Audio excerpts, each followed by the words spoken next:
பிரியமானவர்களே, ஆண்டவராகிய இயேசு கிறிஸ்துவின் நாமத்தினாலே உங்கள் யாவரையும் அன்போடு கூட நான் வாழ்த்துகிறேன். ஆண்டவர் கிருபையாய் நமக்கு கொடுத்த இந்த புதிய நாளுக்காக முதலாவது நாம் ஆண்டவருக்கு நன்றி சொல்லுவோம்.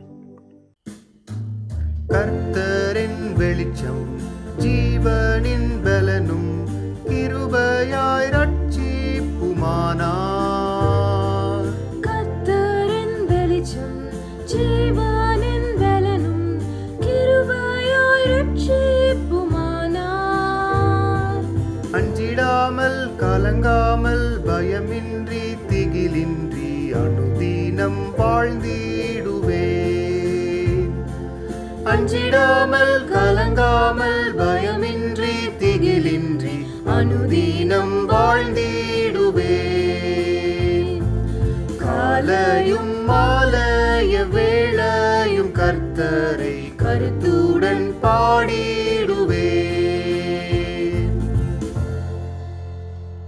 இந்த நாளுக்கு என்று ஆண்டவர் கொடுக்கிற ஒரு வார்த்தை யோவான் எழுதின சுவிசேஷம் 1ஆம் அதிகாரம் 5வது வசனம். யோவான் 1:5. அந்த ஒளி இருளிலே பிரகாசிக்கிறது, இருளானது அதை பற்றி கொள்ளவில்லை. இந்த காலை வேளையிலே அந்த ஒளி என்று இங்கே குறிப்பிடப்பட்டிருக்கிறது ஆண்டவராகிய இயேசு கிறிஸ்துவை. அந்த ஒளி இருளிலே பிரகாசிக்கிறது, இருளானது அதை பற்றி கொள்ளவில்லை. இருள் விலகி ஓடுகிறது அந்த ஒளியை பார்த்து. ஆகவே அந்த ஒளி இருளிலே பிரகாசிக்கிற ஒரு ஒளி. யோவான் எழுதின சுவிசேஷம் 1ஆம் அதிகாரம் 4ஆம் வசனம் இப்படியாய் சொல்லுகிறது, அவருக்குள் ஜீவன் இருந்தது, அந்த ஜீவன் மனுஷருக்கு ஒளியாய் இருந்தது என்று எழுதப்பட்டிருக்கிறது. யோவான் சுவிசேஷத்தின் முதல் அதிகாரத்திலே ஆரம்பிக்கும் பொழுதே ஆதியிலே வார்த்தை இருந்தது, அந்த வார்த்தை தேவனிடத்தில் இருந்தது, அந்த வார்த்தை தேவனாய் இருந்தது என்று எழுதப்பட்டிருக்கிறது. அந்த வார்த்தை தான் ஆண்டவராகிய இயேசு கிறிஸ்து. அவர்தான் ஜீவனாக வெளிப்பட்டார். அந்த ஜீவன் தான் மனுஷருக்கு ஒளியாயிருந்தது. அவர் சொல்லுகிறார், நான் அவைகளுக்கு ஜீவனை கொடுக்கவும் அது பரிபூர்ணப்படவும் வந்தேன் என்று சொல்லி. ஆண்டவர் இந்த உலகத்திற்கு வந்த நோக்கமே அவருடைய ஜீவனை மனுக்குலத்திற்காக கொடுக்கும்படி வந்தார். ஆகவே தான் வேதம் சொல்லுகிறது, அந்த ஜீவன் மனுஷருக்கு ஒளியாயிருந்தது. இந்த காலை வேளையிலே நாம் இருளிலே இருக்கக்கூடாது என்பது ஆண்டவருடைய விருப்பம். நாம் எப்பொழுதும் ஒளிக்குள் வாசம் பண்ண வேண்டும். ஏனென்றால் அவர் சேரக்கூடாத ஒளியிலே வாசம் பண்ணுகிற தேவன். அவர் மனுஷருக்கு ஒளியாய் வெளிப்பட்ட ஆண்டவர். அவர் நம்முடைய வாழ்க்கையில வரும் பொழுது நம்முடைய வாழ்க்கையில் இருக்கிற எல்லா இருளும் விலகி ஓடிப்போம். இந்த காலை வேளையிலே நம்முடைய இருளை வெளிச்சமாய் மாற்றுவதற்குத்தான் ஆண்டவராகிய இயேசு இந்த உலகத்தில் வெளிப்பட்டார். அவரே வார்த்தையாய் வெளிப்பட்டார். அந்த வார்த்தை நமக்கு ஒளியாக வெளிப்பட்டது. யோவான் எழுதின சுவிசேஷம் 1ஆம் அதிகாரம் 9ஆம் வசனம் இப்படியாய் சொல்லுகிறது, உலகத்திலே வந்த எந்த மனுஷனையும் பிரகாசிப்பிக்கிற ஒளியே அந்த மெய்யான ஒளி என்று இங்கே வேதம் சொல்லுகிறது. உலகத்திலே தோன்றின எல்லா மனிதனையும், எந்த ஒரு மனிதனையும் பிரகாசிக்க பண்ணுகிற ஒளி. அந்த ஒளியின் இடத்திற்கு நாம் வரும் பொழுது நிச்சயமாகவே நம்மை ஆண்டவர் பிரகாசிக்க பண்ணுவார். நாம் ஒளியை விரும்பாதபடி நாம் இருளை விரும்புவோம் என்று சொன்னால் அந்த ஆசீர்வாதத்தை நாம் பெற்றுக்கொள்ள முடியாது. சங்கீதங்களின் புஸ்தகம் 18ஆம் அதிகாரம் 28ஆம் வசனம் சொல்லுகிறது, தேவரீர் என் விளக்கை ஏற்றுவீர், என் தேவனாகிய கர்த்தர் என் இருளை வெளிச்சமாக்குவார். இந்த காலை வேளையிலே நம்முடைய வாழ்க்கையில பல சூழ்நிலைமைகளிலே இருளின் அனுபவங்கள் நம்மை நெருங்கி வந்திருக்கலாம்.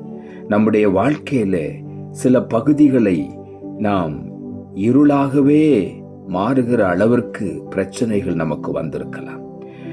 இருளிலே இருக்கிறதை போல ஒரு உணர்வு நமக்கு வந்திருக்கலாம். இந்த காலை வேளையில் ஆண்டவர் சொல்லுகிறார், அவர் என் விளக்கை ஏற்றுவார், என் தேவனாகிய கர்த்தர் என் இருளை வெளிச்சமாக்குவார். சங்கீதங்களிலே தாவீது அப்படித்தான் எழுதுகிறார், தேவரீர் என் விளக்கை ஏற்றுவேன், என் தேவனாகிய கர்த்தர் என் இருளை வெளிச்சமாக்குவார். இந்த காலை வேளையிலே நம்முடைய வாழ்க்கையில இருள் போன்ற சூழ்நிலைகள், எந்த ஒரு ஆசீர்வாதமும் இல்லையே, எதை தொட்டாலும் ஆசீர்வாதம் இல்லையே, எதுவும் எனக்கு நன்மையாக வெளிப்படவே இல்லையே, எந்த நன்மையும் என்னை வந்து சேரவில்லை, நான் பெற்றுக்கொள்ள முடியவில்லை என்று சொல்லி ஒருவேளை நீங்கள் சோர்ந்து போய் இந்த காலை வேளையில காணப்படலாம். ஆண்டவரை பார்த்து சொல்லுவோம், தேவரீர் என் விளக்கை ஏற்றுவீர், என் தேவனாகிய கர்த்தர் என் இருளை வெளிச்சமாக்குவார். அவருடைய வார்த்தையை நாம் பின்பற்றும் பொழுது, அவருடைய வார்த்தையை கவனித்து கேட்கும் பொழுது, அந்த வார்த்தை நம்முடைய வாழ்க்கையின் இருளை வெளிச்சமாக மாற்றும். யோபு பக்தன் இப்படியாக எழுதுகிறார். யோபு புஸ்தகம் 29 அதிகாரம் 3வது வசனத்திலே, அப்பொழுது அவர் தீபம் என் தலையின் மேல் பிரகாசித்தது, அவர் அருளின வெளிச்சத்தினால் இருளை கடந்து போனேன் என்று எழுதுகிறார். அவர் அருளின வெளிச்சத்தினால், தேவன் ஒளியாயிருக்கிறார், அவரில் எவ்வளவேனும் இருள் இல்லை. அவருடைய வசனம் நமக்கு வெளிச்சத்தை கொடுக்கிறது. அவருடைய வசனங்கள் நம்முடைய கால்களுக்கு தீபம், பாதைக்கு வெளிச்சம். நம்முடைய இருள் விலகுவதற்கு ஆண்டவருடைய வார்த்தை நமக்குள்ளே வரும் பொழுது இருள் நம்மை விட்டு விலகி போகிறது. அவருடைய வார்த்தையை மாத்திரம் நாம் கடைபிடித்தோமானால் நாம் ஒளியில் நடக்கிறவர்களாய் இருப்போம். அவர் அருளின வெளிச்சத்தில் இருளை கடந்து போனேன் என்று சொல்லுகிறார். சங்கீதங்களின் புஸ்தகம் 23 அதிகாரம் 4 வசனம் இப்படியாய் சொல்லுகிறது, நான் மரண இருளின் பள்ளத்தாக்கிலே நடந்தாலும் பொல்லாப்புக்கு பயப்படேன், தேவரீர் என்னோடு கூட இருக்கிறேன், உமது கோலும் உமது தடியும் என்னை தேற்றும். இந்த காலை வேளையில தாவீது எழுதுகிறார், கர்த்தர் என்னுடைய மேய்ப்பராயிருக்கிறார், நான் ஒருபோதும் தாழ்ச்சி அடையவே மாட்டேன். நான் மரண இருளின் பள்ளத்தாக்கில் நடக்க வேண்டிய சூழ்நிலை வந்தாலும் நடந்தாலும் பொல்லாப்புக்கு நான் பயப்பட மாட்டேன். காரணம், வெளிச்சம் என்னோடு கூட இருக்கிறது. தேவரீர் என்னோடு கூட இருக்கிறேன், இருளை வெளிச்சமாக்குகிறவர் என்னோடு கூட இருக்கிறேன். ஆகவே தேவரீர் என்னோடு கூட இருக்கிறபடியினால் எந்த பொல்லாப்புக்கும் நான் பயப்படவே மாட்டேன். எந்த சூழ்நிலையிலும் ஆண்டவர் நம்மோடு கூட இருக்க வேண்டுமானால் அவருடைய வார்த்தை, வானமும் பூமியும் ஒளிந்து போகும், என் வார்த்தைகள் ஒரு நாளும் ஒளிந்து போகாது என்று சொன்னார். அவருடைய வார்த்தை நம்முடைய இருதயத்தில் நிலைத்திருக்கும் பொழுது நாம் பிரகாசித்து கொண்டே இருப்போம், நாம் வெளிச்சமாயிருப்போம்.